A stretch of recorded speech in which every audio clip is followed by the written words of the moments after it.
Good evening, everybody. Welcome back to the Blind Press YouTube channel. And it is Saturday, which means it's Star Trek Day. Yay. And I'm here with my good friends, the One Ton Hammer, Hello. Skeptalk, Hi, everybody. and Dr. Functional. And he will be joining us in a moment. He was stepped away from the computer, but he will be here. And so today is going to be a very interesting topic, courtesy of Hammer. Huh.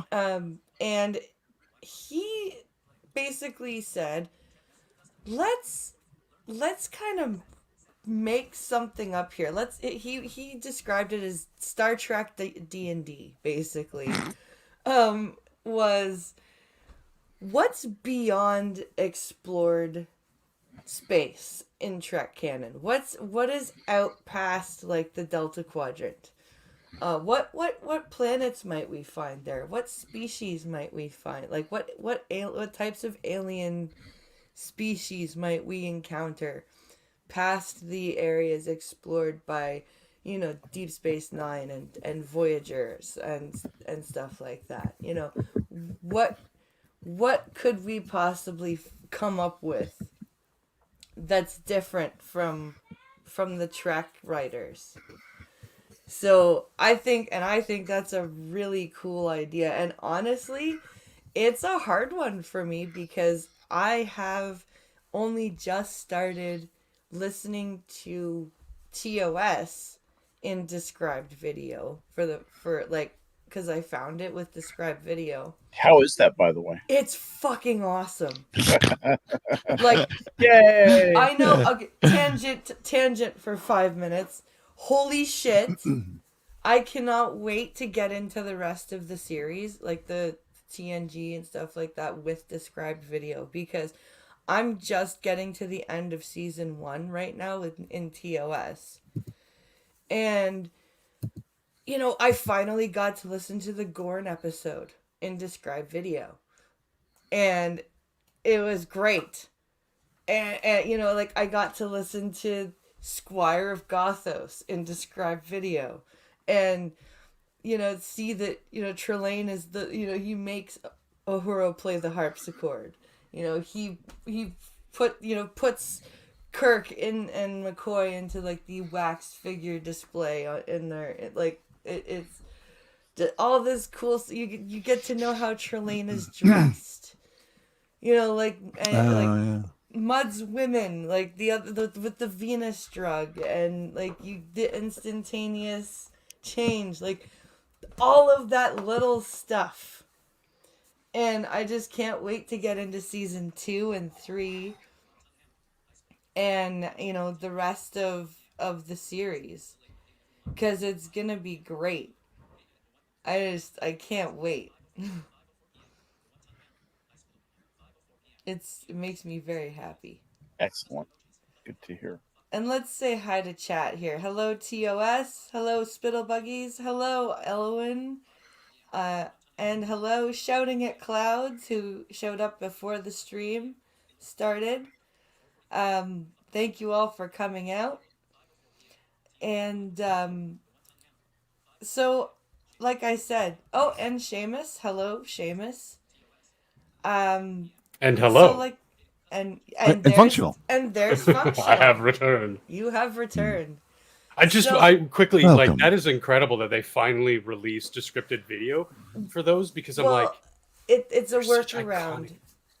So what I have, there's a blind friend of mine put me onto this app called Sero, which what they did was they got the audio track for the show. So it's not the full video and audio. It's literally like listening to the radio. It just with radio style descriptions. Yeah, it basically, they have the audio track with the music and everything from the show, and then they have a described video track over it. So this professional wrestling looking guy wearing cheesy green Basically, prosthetics comes in. He's the Gorn. It was great. Like I can't wait till, let that be your last battlefield comes up, Ooh. or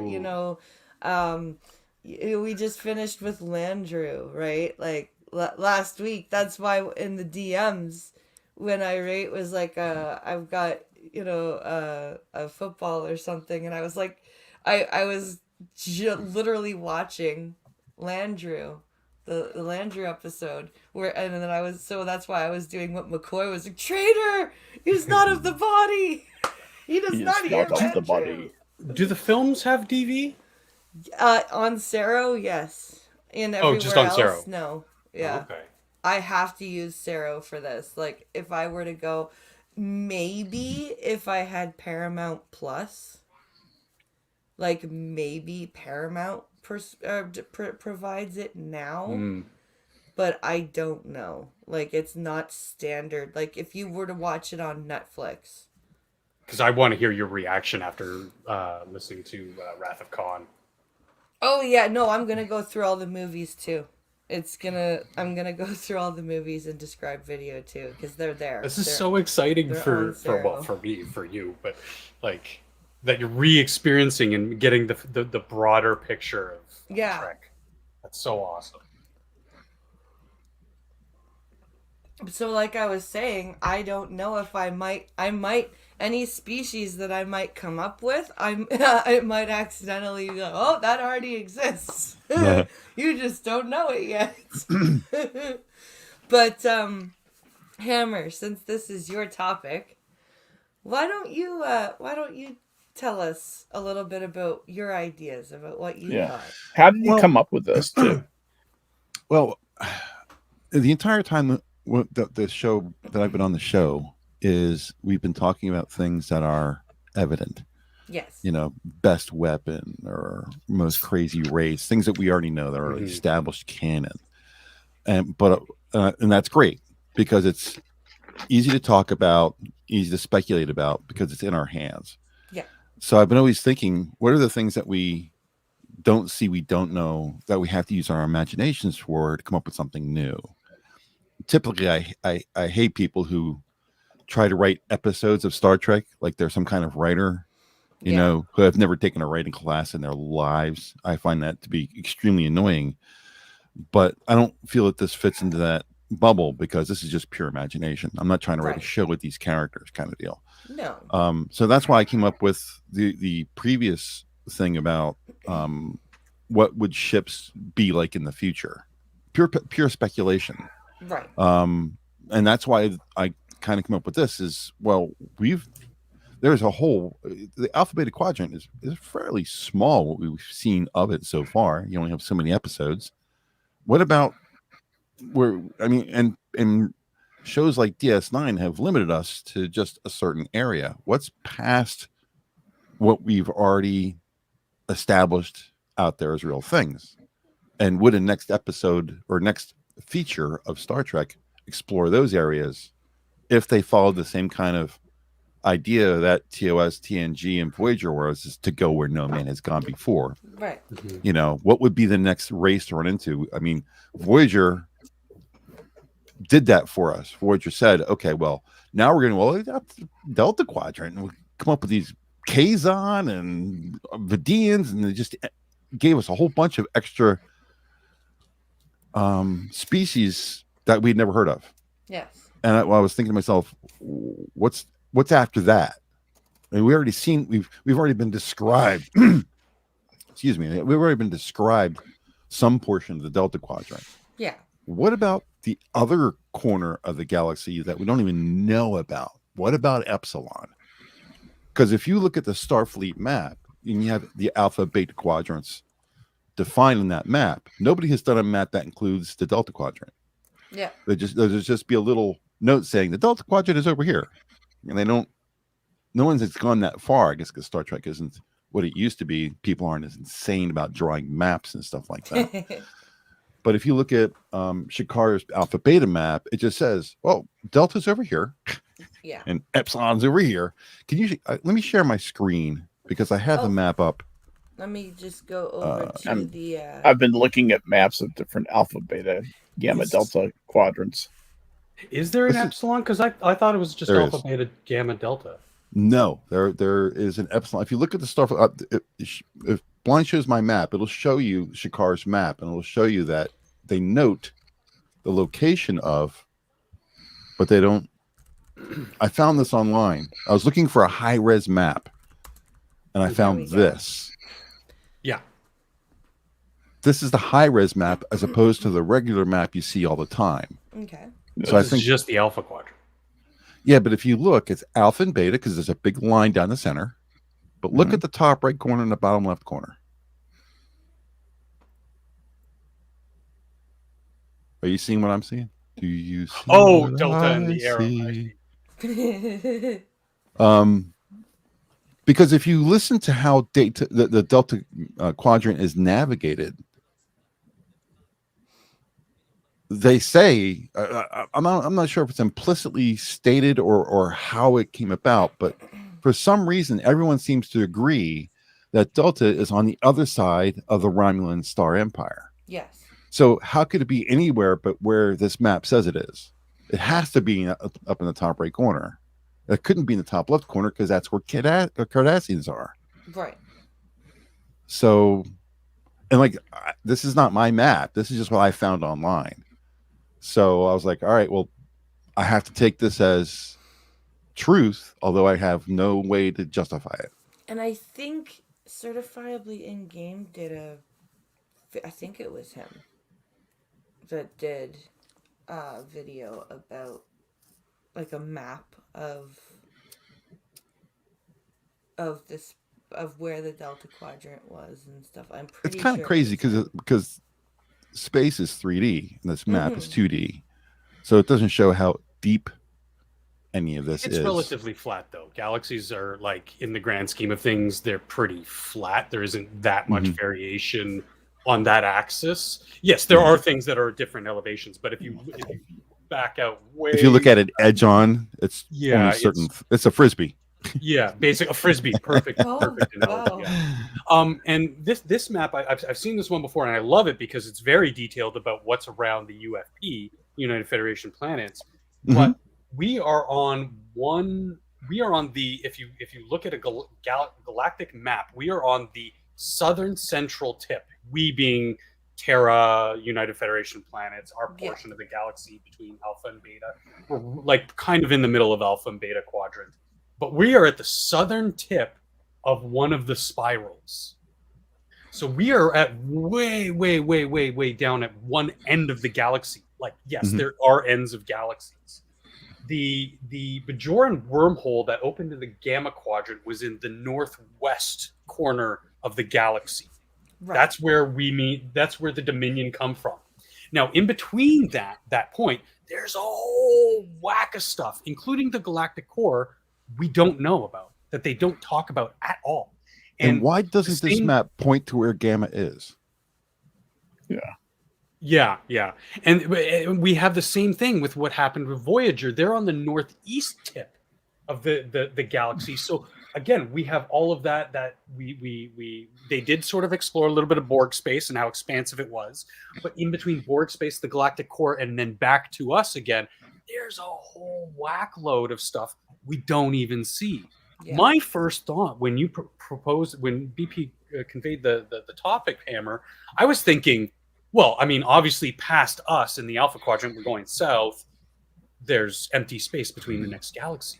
Right. But then you just got me thinking just now, everything in between, completely unheard of. Yeah. Wow, you just blew my mind on Star Trek. That doesn't happen very much. Because, you just kind of think of these things and you're like, oh, yeah, Gamma Quadrant's over there somewhere. That's where No, but there's so much in between. Yeah. The places that they've gone, where no man has gone before. There's all this stuff in between that we still have no idea about. Like, could you imagine a planet where... like there's there's creatures that actually can live in gas giant atmospheres that like breathe those gases that are toxic to us, but their life evolved to the point where those gases are as valuable as necessary to them as oxygen is to us. And Oxygen and water, yeah. and they like just swim through the atmosphere maybe, and like, could you imagine like using all the electricity in the between the pockets of gas to conduct messages, almost like a neural, like a, not quite a neural network, but like a planetary network that uses the natural electric energy between clouds. So instead of using like vibration that we use to speak, they would use electricity or energy, those vibrations to Yeah. communicate. Yeah. That's cool. That's cool. Well, that was So- that was kind of the homework. Was what would you see if you headed towards Epsilon? What kind of races would you run into? Just using your magic, just brainstorming. What about this or what about that? That was kind of the homework. I came up with, excuse me, it would figure that the one time I had to actually speak a lot on the show, that my voice just does not want to cooperate. Sorry about clearing my throat so much. It happens. But I came up with four races. It took me maybe an hour to come up with these 4 races, so I didn't put a lot of work into it. But 3 of them are still kind of in the alpha quadrant. If you look in the bottom left-hand corner, that's still alpha quadrant. Epsilon goes outside. So I put three races on this map. Okay. And 1 off the map. Okay. So I guess I could just drag this onto the screen so you guys can see. Pincalo asks, wasn't the kid or he says, remember the kid, the species that kid that Data tried to save was a Sarzenka. member of? Yes, Sarzenka. Didn't she breathe gas? I don't think so. No, because they brought her onto the bridge. Yeah, they didn't have to alter the atmosphere on board, because they brought her on board and they didn't have to alter the atmosphere at all. So I don't think she did. No. Oh, and you named them and everything. Yeah, can everybody read that? Is that big enough? I can see. Yeah. I've got my own copy in another window, so I've got. You have a copy of the races that I'm putting out? How'd you get that? Oh no, I thought you meant the Star Trek. Hammer's got Never mind. stuff. I'm sorry. That he's sharing. Get off my computer! Skep Talk is hacked into Hammer's I'm being computer. hacked by a Skep. Yeah. Is that what you do in your spare That anime time? directory is not Right. mine, by the way. The anime directory is not. It's my girlfriend's, I swear. I swear. Lost my laptop. Yeah, so this is what I came up with. Like I said, I only spent an hour on it, and it's what I wanted to do is try to create some races that we haven't seen yet, that weren't too far out of what could be, but not too much like what we have. Right. And of course, I'm really bad at naming them, but I'm okay with coming up with their attributes. It's almost like being in a D&D match. You're creating a new character kind of deal. Right. So if you ever done character creation, this is kind of what I was doing. But for the 3 races up top, those are people that we could find in the bottom corner of the alpha quadrant, looking towards Epsilon. So I start off with the M bar. I actually like that name, M-Bar. Thank you. Roughly the M bar empire, roughly the size of the Cardassian Union. Okay. Human looking but winged. Picture Angel from the X-Men. Okay. Small ships always travel in pairs, roughly intrepid size, so like double Voyagers running around. Right. Peaceful people, but kind of like, yeah, you guys stay over here, we'll stay over here.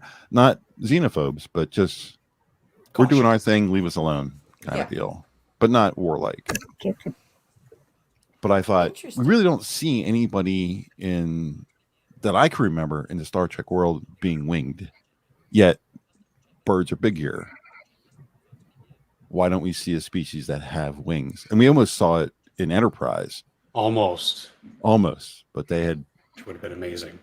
yeah, but they were gone by the time that we got that version of the Xindi. That they died out. So Doc Dog I was says, like- "What about the Benzonites? Didn't they have a separate generator, like an atmosphere generator?" they had a thing that sat in front of their nose that allowed them to breathe something that they needed besides oxygen. Ah. Yeah. It was a. But what I'm talking about, Doc Dog, is like a complete, like a creature. Something we'd see in B5. Yeah, a creature to whom oxygen would be death if they breathed it, right? Like they would need to breathe, like, say for example, Methane they could survive in Jupiter's atmosphere. You know, they would need to breathe the stuff in like the hydrogen and the all that stuff. They need that type of creature is what I was thinking about. More like something with maybe an exoskeleton that's not even humanoid looking. Think like a whale mixed with Tin Man. Maybe. That's an interesting image, actually. So that's your M-bar. That's the Embar. Yeah. And then we move on to the Atoan. Roughly the size of the Tholian assembly, so kind of on the small size by comparison to the other large Alpha Quadrant races. Right. Three-legged. I guess you would think maybe Tholian, but instead of 4, it's 3 legs. From a dual binary sun, because it's a binary sun and the planet's close, there's a difference in gravity as opposed to the galactic normal. Instead of this, sometimes I think I'm on like drugs or something. Instead of hair, their bodies naturally produce a soft silicone shell, like a phone case, due to the radiation from the suns. Sort of like a Democrat. I like that notion. How do they survive describe under the silicone? Is it hair follicle-like? Is it sheets? Is it solid around their entire body? I was thinking that when you were younger, that it was just like a thicker hair that that grew, but as you got older, it would kind of congeal into almost like a plate. Oh, okay. So because they're living under a binary sun, that they're going to be dealing with extra radiation and stuff like that, and they had to develop something to protect themselves against it. Also, highly variable radiation. Right. Depending on how the orbit is set. So yeah, inverse square is a thing. Yeah, large ships, but based on defensive use. Great shields, weaponry. So, even more than the Embar, kind of a like, we're not warlike. We're not looking to kill anybody, but we're just fine with. You can't hurt us. Stay off my lawn, you whippersnappers. Yeah. Very territorial, but diplomatic. Yeah. Staff by so we are where we are. Leave us alone. We'll trade with you, but don't come near us, kind of deal. Right. Remind me of like space turtles. And then finally, for the Alpha Epsilon group, the Philiton, nomadic culture. What was the one with that chick that wanted to touch all the guys and kill them? What was the name of that? Oh, fuck. I can't remember her name because Riker kills her. It was the phaser shot. It was only the men that she was after, right? Right, of a certain clan. Oh, this was in the Gatherer episode. Right, the Gatherer. It was the Gatherer. She was from the Trilesta clan. Trilestas. And she had this specific. What was her name? Utah. Utah. And of course, that sociopath. I can't tell you how awesome you are at this kind of stuff. Yes. Recall. Every time I get you one of these things, and you answer, it's like, she got another one. I know. Yeah, it was the Akamarians versus Akamarians. the God Gatherers. damn, you're good. You are What was so her good name? with that shit. Babu? Uta. Uta. No, the old one. Martin.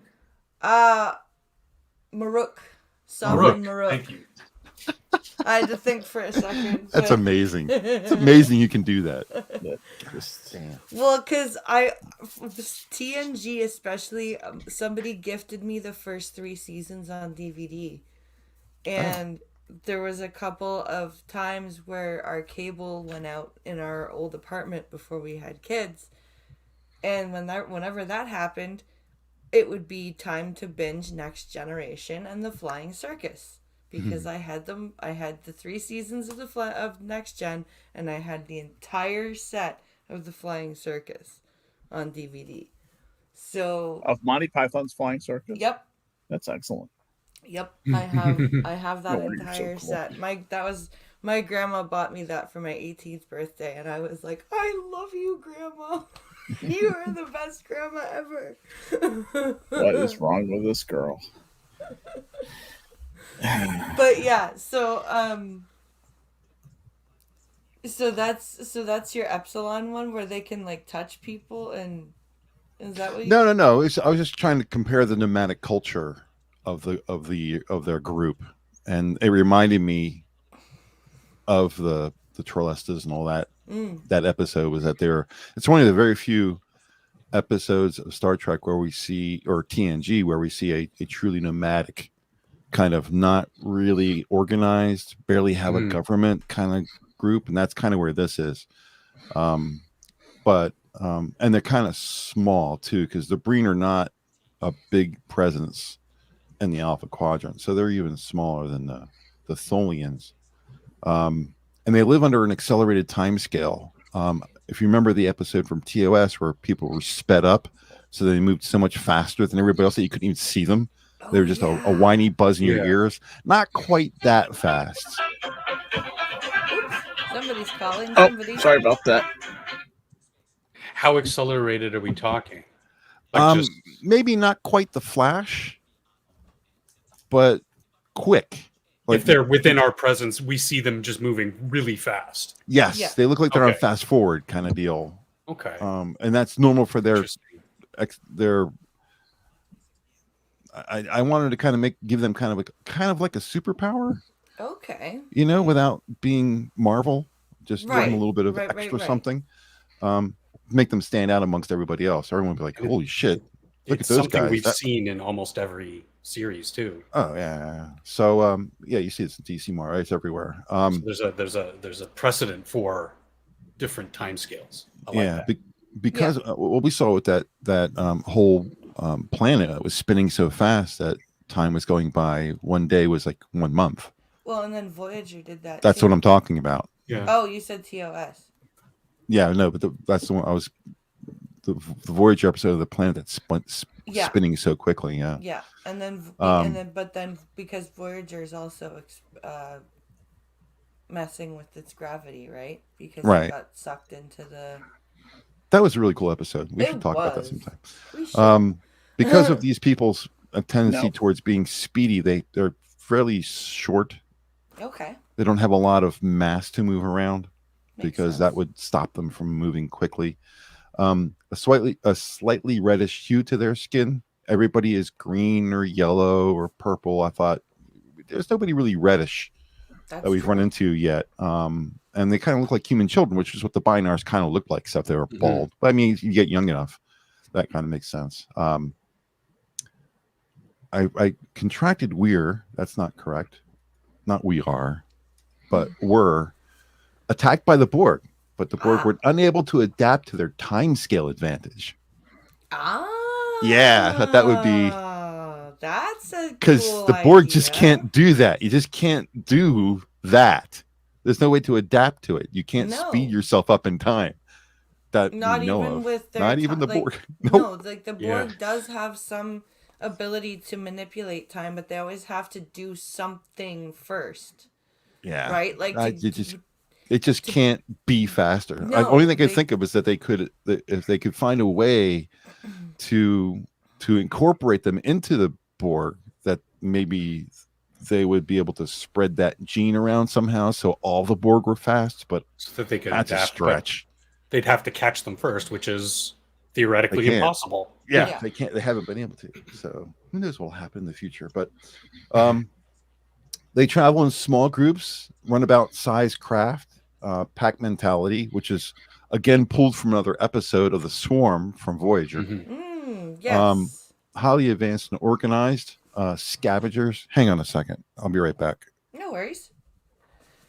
No, I that's a really cool idea. Like the Borg wasn't able to assimilate them because of their speed. That's a really awesome idea. Yeah, I like that. I think one thing I want to ask him about when he comes back is how do they communicate with people like us in a normal time frame setting? Is it vocal or is it done through some kind of like auditory processor that can slow down their language? Can the universal translator even translate it, or is it too fast for the processing of the translate? You know, like how do we communicate? Because that would be. Sorry, small emergency. Go ahead. No worries. No worries. Continue. Don't let me interrupt. Oh, no, I Functional was just asking about what he would want to ask you about them, about communication. How do you envision them being able to communicate with people like us in sort of a quote unquote normal time stream? Is it, first of all, how do they talk? Is it auditory like we do? Yeah, they're auditory. Sure. Think of it this way. What happens if you were faster than, say, a sloth? Time ran the same way between you and a sloth, like these people do, and us. Yeah. You would just slow down, talk slowly, and it would still sound fast to me. But you to could. Them, they would be like. They were like, Jesus Christ, I it's have taking to forever. make an effort to speak slowly for these humans. It would be even. It'd be even slower like than at that. an end mood. Yeah. Yeah. Yeah. So they would. It would just be auditory, like we're talking now, and then it would just be filtered through the universal translator as normal. And I didn't want to make them too weird because the binaries are already kind of weird. They talk to each other in dots and dashes relatively. So I didn't want to make them too crazy wild by making them telepathic or something like that. They're already weird enough as they are. You don't want to add that much to them to make them completely unreasonable.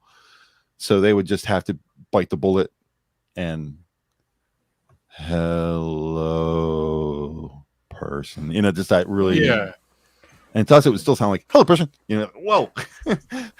So hello, like I said, how are you? We're here to I mean, we everybody I'm sure does this. We listen to podcasts at 1.25 speed or 1.5 speed. Sometimes 2, because we can understand it. Like sometimes 2x. It depends on like if I really want to listen. You're watching TYT again, Skip? my God, some of the crap I listen to. If I really want to listen to it, then I don't change the speed. Like there are blind people I know that will listen to their audiobooks at like 4 times speed. Oh my God! And I'm like, do you not want to enjoy the book? Yeah, like, right. do you just? They just want to assimilate the information and move on. Do you just want to consume the book? Do you just do you not care about the story? Or like I'm just like, dude, let the narrator narrate. Yeah, I intentionally listen to the book. I intentionally wait for Beating the Beast to start off at 9 o'clock, and then I go to watch it like 9:30 to 10 o'clock, and I run it at 1.25. Right. Not 1.5. I mean, there's a couple of people that do 1.5, but just a little bit faster. That way, I have that extra half an hour to do something else, and I can still get the nuance of the show. Yeah. So the Philiton would be really good at auctioneering, selling micro machines. Maybe too fast for a lot of people, but yeah. Well, I mean, like you said, they could just slow it down just a little bit. It would still be sounding like somebody's talking like really, really fast. The Ferengi would love to hire them for their auction houses. You have to understand that when the auctioning up here in Pennsylvania is a big thing, especially with cattle and stuff like that up in our area. And if you listen to people who are auctioning, they're not really giving you a lot of information.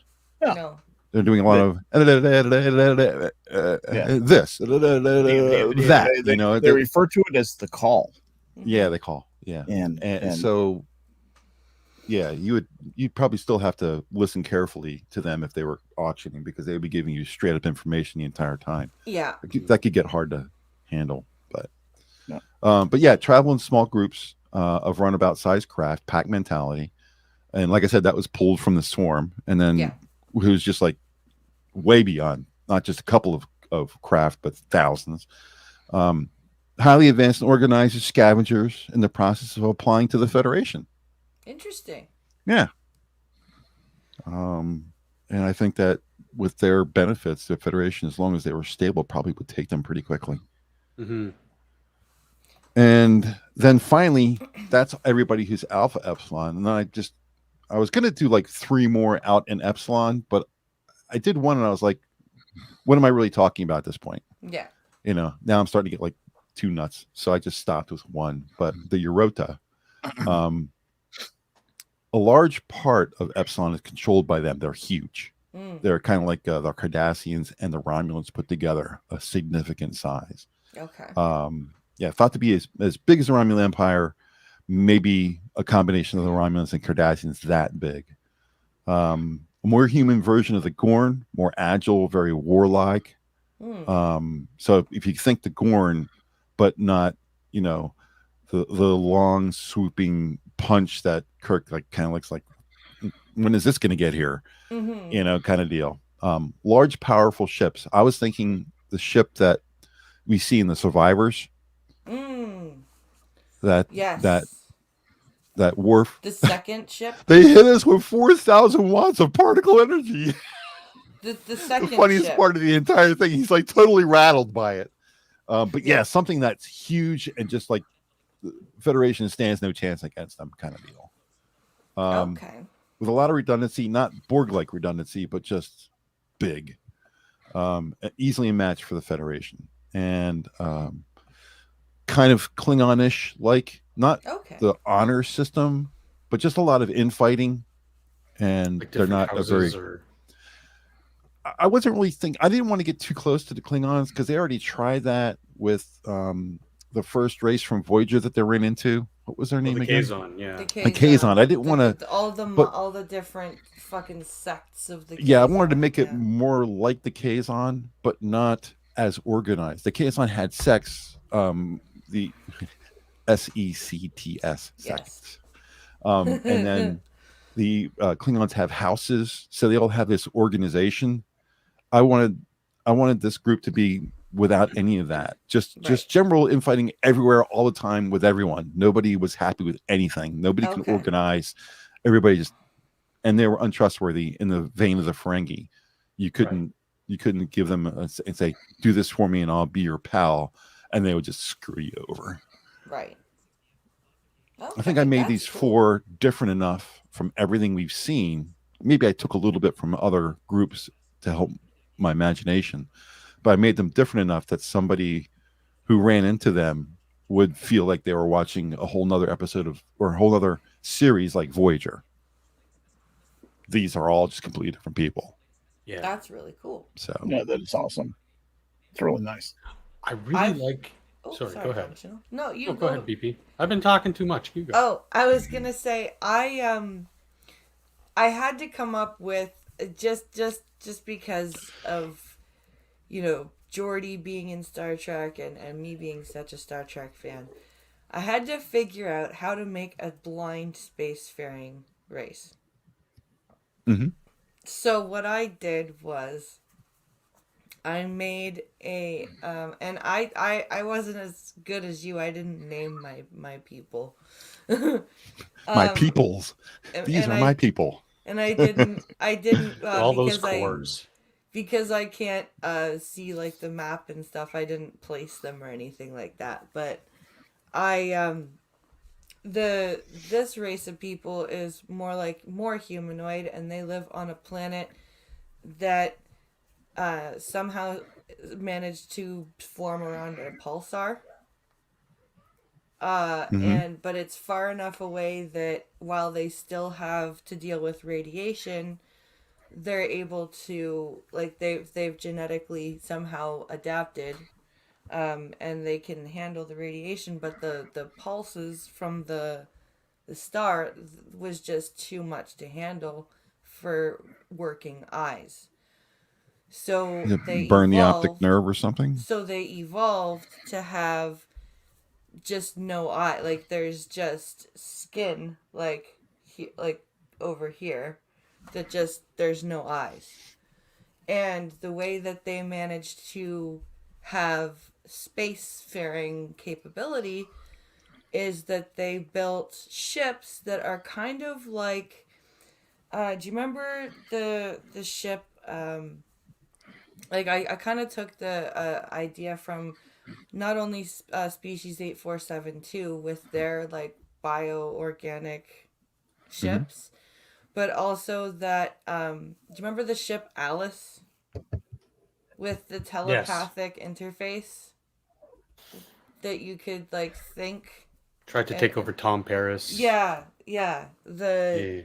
So what they did was they perfected telepathic and neural technology so that their pilots can navigate in space using and understand, like, the computers of their ships can telepathically tell them, okay, there's enemies approaching, there's, let's get our weapons, like, and then they can get their weapons up, ready and everything. Like, it's all think and respond.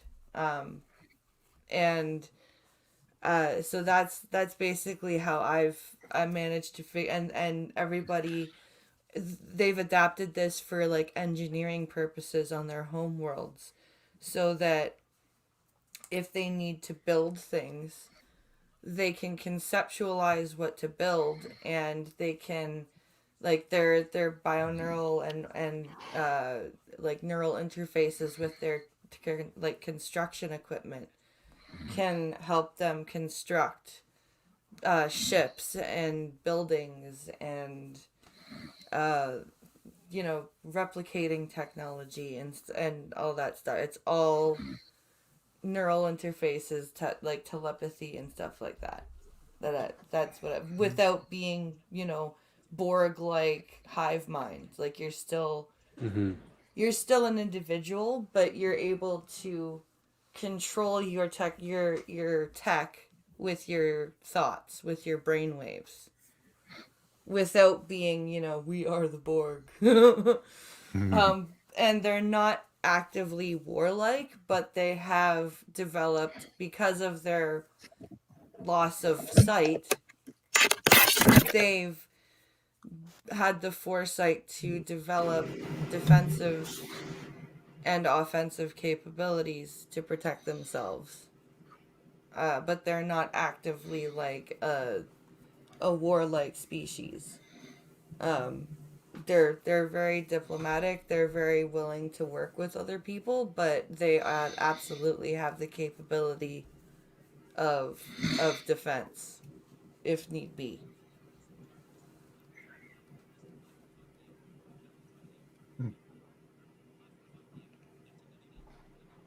That's I just figured I would come up, I wanted to come up with something that would represent stuff like that, or the blindness, and without being too, like, Mary Sue type of deal. Like, you can still figure out, like, absolutely you wouldn't want to be able, you wouldn't want vision if you lived around a pulsar. That would just fucking... Right. So they have eye sockets but no eyes? Their eye sockets have not evolved away, like, they've not quite evolved away yet. So right now the eye sockets have just covered over. Yes. They're kind of like wisdom teeth. What's up? Yeah. Some people just don't even have them anymore. You live around a pulsar. Radiation is something to be avoided. No. What about ones that have little implants in their ears? Shut up. Well, I didn't hear what he said. What did he say? He said, I have a question. Are your next race of aliens going to have no legs and they're just going to be strapped to little rockets? Or are they going to have little implants in their ears? I feel personally attacked, Pinkalo. Well, I'm a big fan of the Orville, and there's a race in the Orville that's just made of jelly. Yeah. Oh, cool. And it crossed my mind. I was like, well, you're going all the way out into the Epsilon quadrant. You could get something really crazy like that. I was like, yeah, don't know if I want to. Or like maybe you could have one of the things I thought about when I was thinking about this was my mind for some reason went to Goosebumps with the ooze. Okay. Except it was like intelligent. It was like a type of, it was almost like Argus, except it was like almost on a planetary scale.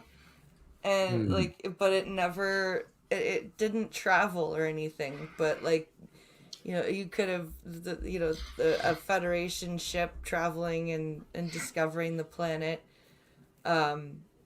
It could stumble across this ooze that is actually intelligent and malevolent and eats organic life, and it's just and it is in the Epsilon quadrant, by the way, of course. Well, I was thinking about, maybe Silicon Life or something like that.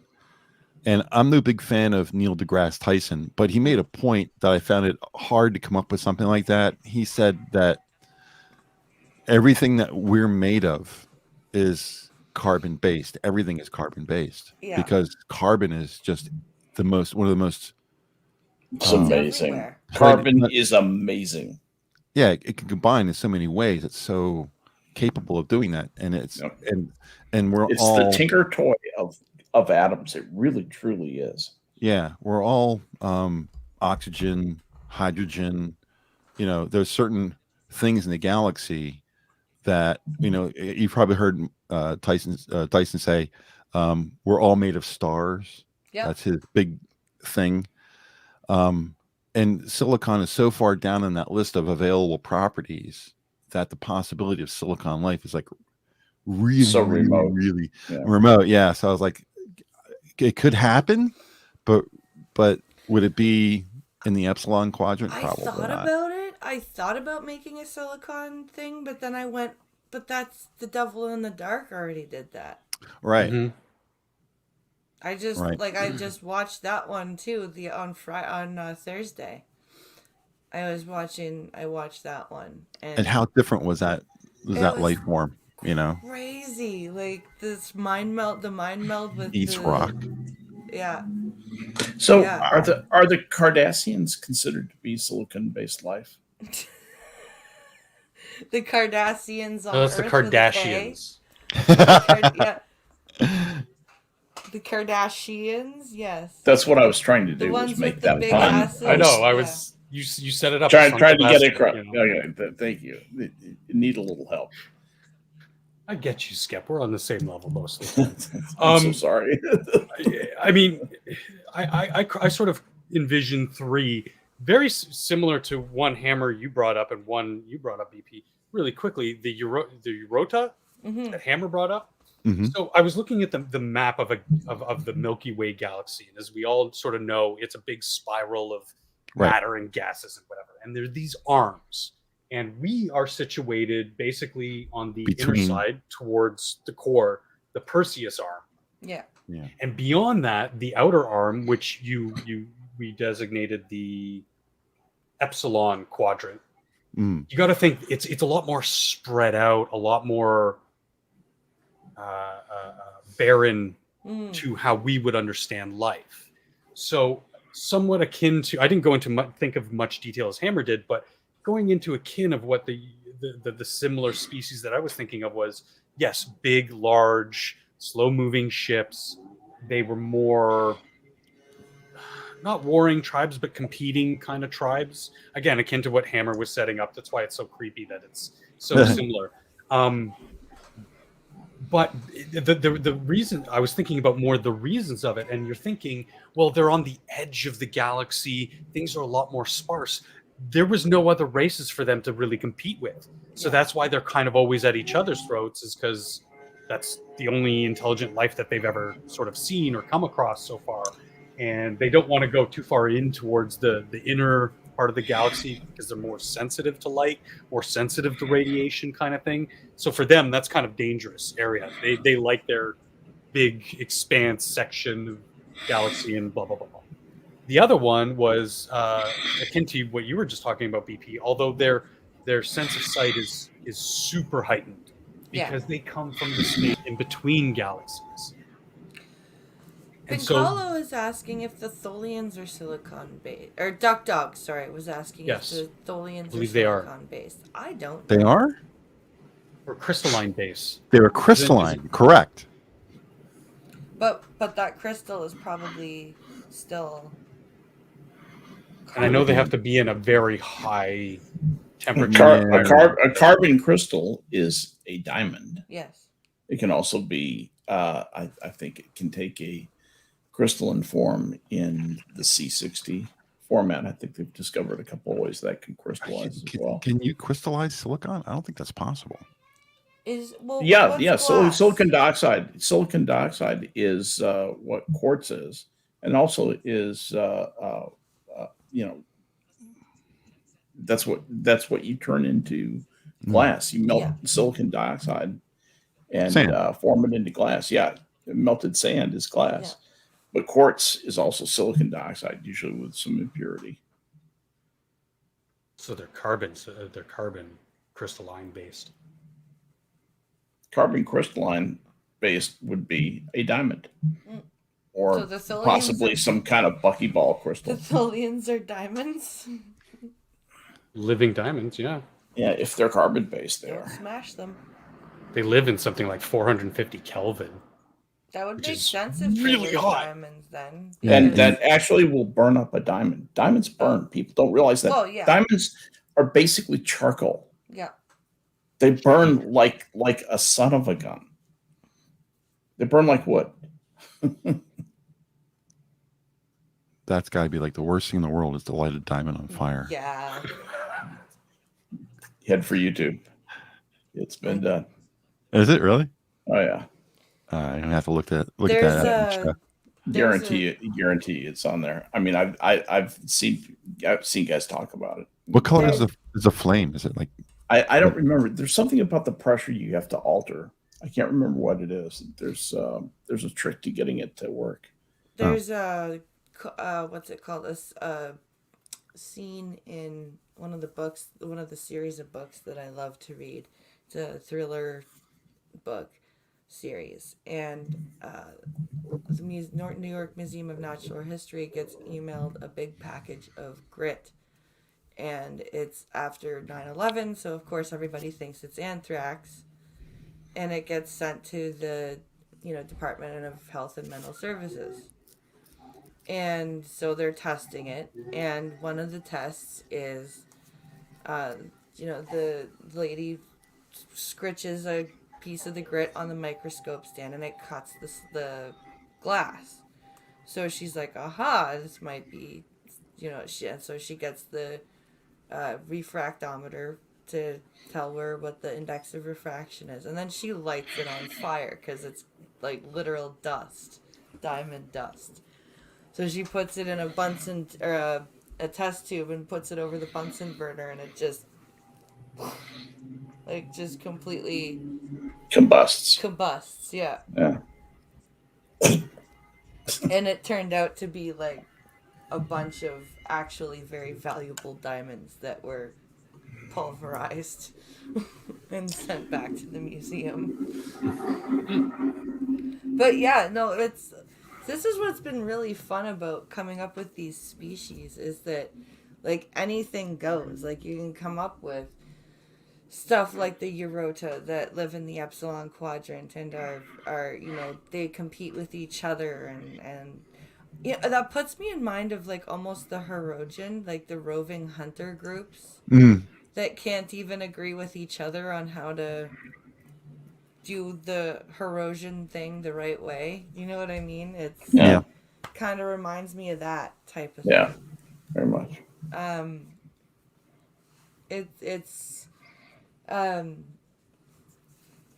The Herodian are also Klingons without houses. Yeah. Same idea. Yep, very true. Klingons without houses. Why? And you know what? I think that was a country song. Klingons. Maybe on Kronos, yeah. They're homeless. Homeless Klingon. That no good Patak stole my house. And he crushed my fleet. Anyway. Yeah, I don't think a Klingon, any self-respecting Klingon, would write a country song. Hey. No, they're just as diverse a people as any. It's too much. They don't all do opera.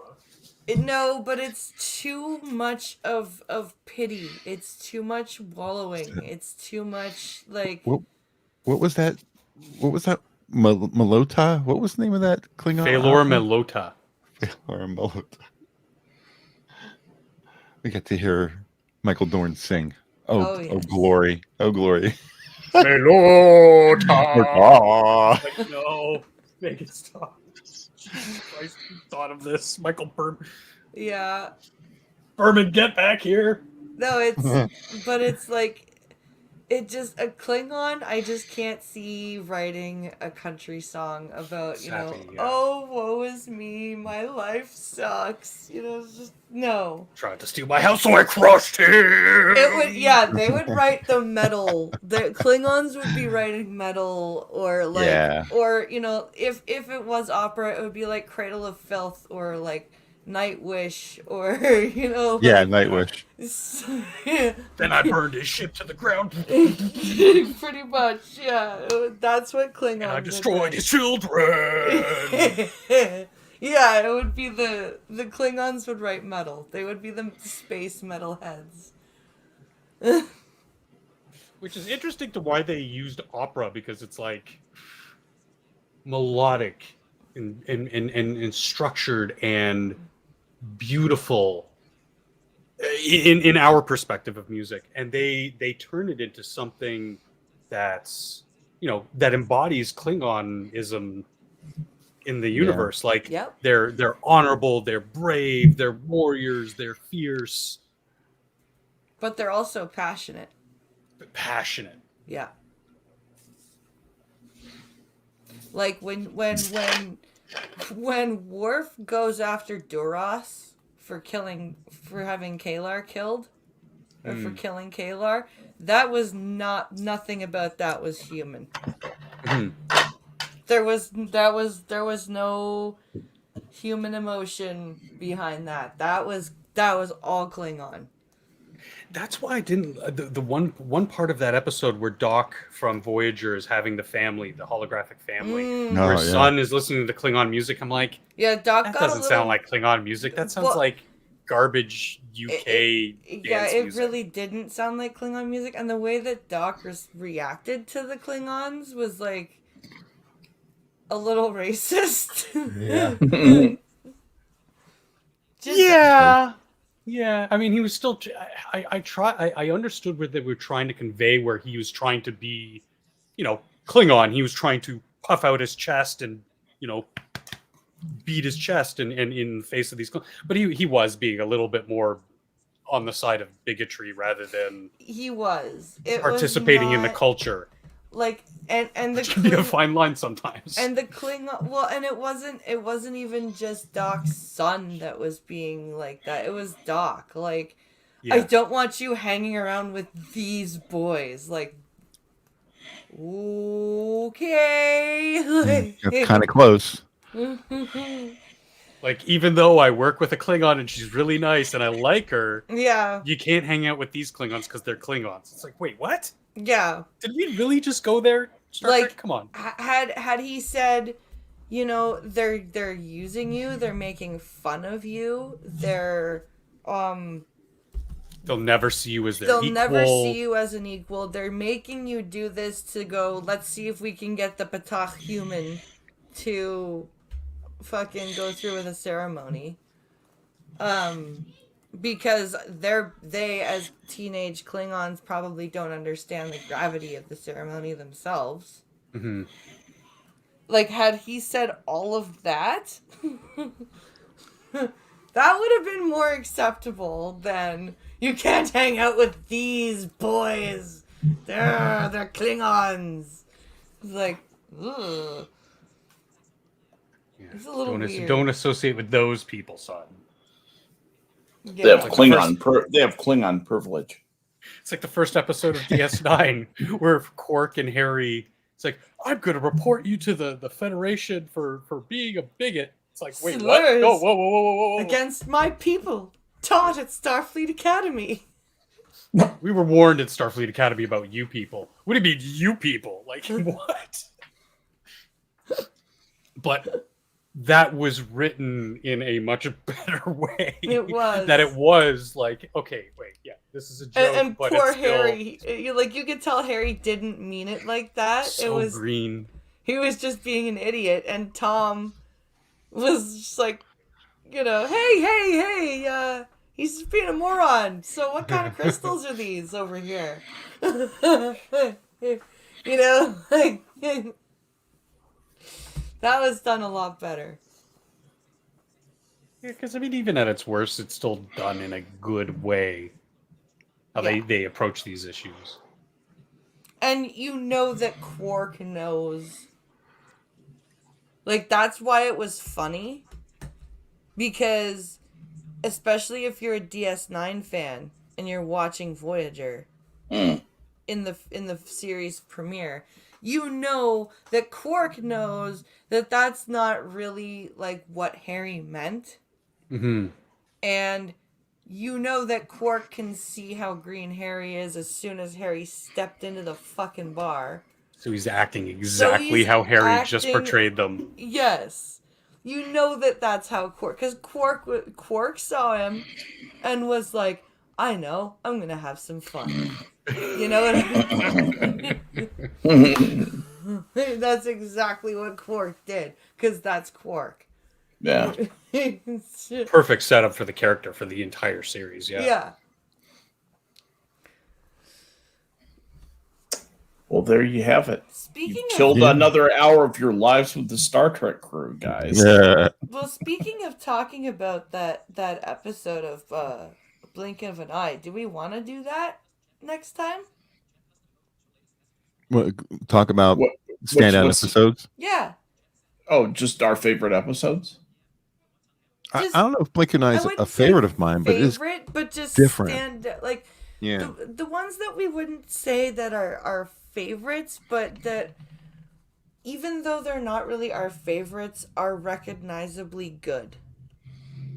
Do you know what I mean? Like the episodes that, even though they didn't like emotionally pluck at us, that we can, like, when somebody mentions that episode, you can still go, oh yeah, that was a good episode. You know what I mean? Like the ones that are just, yeah, not necessarily favorites, but are just well written, well acted. Yeah, only good. Good, and maybe a little bit special. Like they found something that was unique. Yeah, like they had a good concept. They a unique concept that worked. Whole sped up time with the Voyager episode was really different. Yeah. First one that comes to my mind is Children of Time from DS9, where they encounter the energy barrier and they crash, but then they meet their future descendants. And so that they're playing with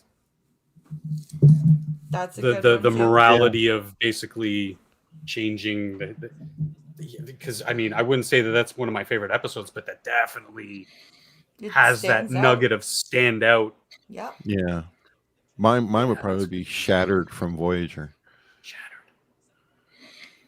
That was like a really, wow, different concept. Worked well, too. All right. I think we have an idea. Yeah. Yay. Go Yay. us. Go us. You guys come back next week and enjoy our new idea. Yes. And also, thanks everybody for watching. I hope you guys had a good time. Be sure to catch Skep Talk and Functional with the Harry channel tonight on Minions and Hammer on Wednesday. The Wednesday show at 9. Yeah. Also on Wednesday. And of course, Canadian Wednesday has been moved to this Wednesday because I was busy getting my teeth freaking cleaned. That was fun, not.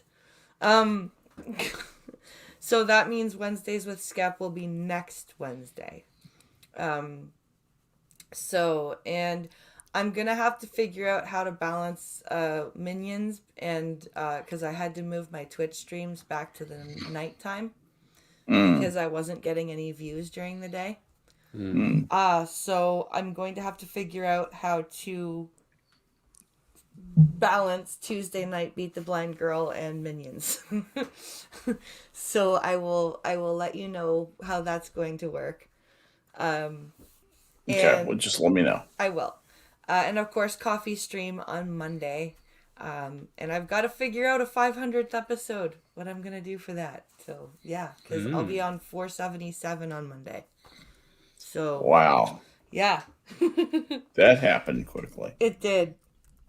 So, thank you everybody for watching. I hope everyone has a great rest of their weekend. And we'll see you guys later. Bye, everyone. Bye, everybody. Bye, guys. Peace and long life.